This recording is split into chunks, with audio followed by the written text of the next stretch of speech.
Heart attack உடைய average வயசு 53 என்று ஒரு ஆய்வு சொல்லுது.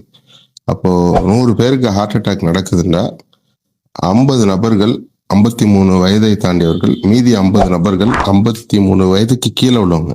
இப்போ 40 டு 53லாம் நிறைய நபர்களுக்கு பெரும்பாலும் ஹார்ட் அட்டாக் நடக்கிற 50% நபர்கள் வந்து 40 டு 53 வயதுடையவர்களா இருக்கிறாங்க.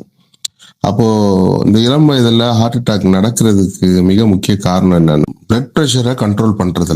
பிளட் ப்ரெஷர் வந்து இருக்குதா இல்லையாங்கிறது வந்து செக் பண்ணி பார்த்தா தான் தெரியும். சிம்டமேட்டிக்கலா தெரியாது. Blood pressure with symptom, blood pressure without symptom சொல்லுவாங்க. அப்போ சிம்டம் இல்லாத மக்கள் தான் அதிகமான மக்கள். எனக்கு ஒன்றும் இல்லையா, நான் தான் நடக்கிறேன்னு, ஓடுறேன்னு, நான் ஸ்லிம்மா தானே இருக்கேன்னு சொல்லிட்டு செக் பண்ணாம விட்டுருவாங்க. அதனால வந்து 40 வயதை தொட்டவர்கள் வந்து பிளட் ப்ரெஷரை செக் பண்ணிக்கிட்டே இருக்கணும்.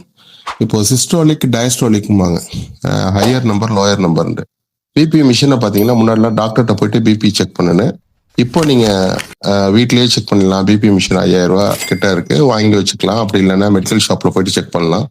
அது செக் பண்ணும் போது ஹையர் நம்பர் லோயர் நம்பர்பாங்க. மேல இருக்க நம்பர் வந்து 120ங்கிறது வந்து இந்தியன் மெடிக்கல் கவுன்சில் சொல்லக்கூடிய ஒரு பேராமீட்டர்.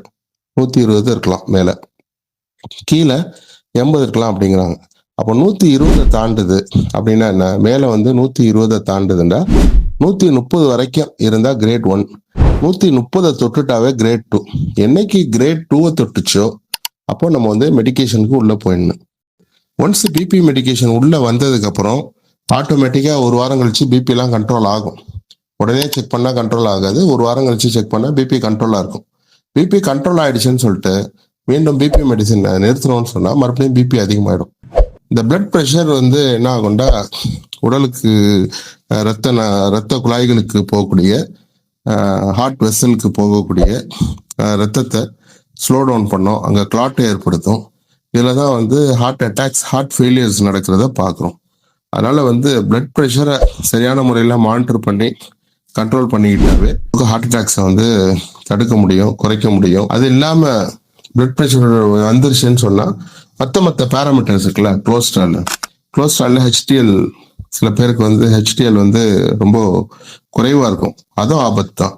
ஹெச்டிஎல் கூட்டுறதுக்குள்ள வேலைகள் உணவு மூலமா வந்து சரி பண்ணலாம், எக்ஸசைஸ் மூலமா சரி பண்ணலாம். அதே மாதிரி வந்து எல்டிஎல், இன்னைக்கு வந்து எல்டிஎல்லுடைய நார்மல் வேல்யூஸ் வந்து சில இடத்துல 120 போடுறாங்க, சில இடத்துல 150 போடுறாங்க. ஆனா இன்னைக்கு இருக்க சூழல்ல, இன்னைக்கு இருக்கக்கூடிய ஜெனட்டிக்ல ஒரு 110 100க்குள்ள மெயின்டைன் பண்றது நல்லது. என்னைக்கு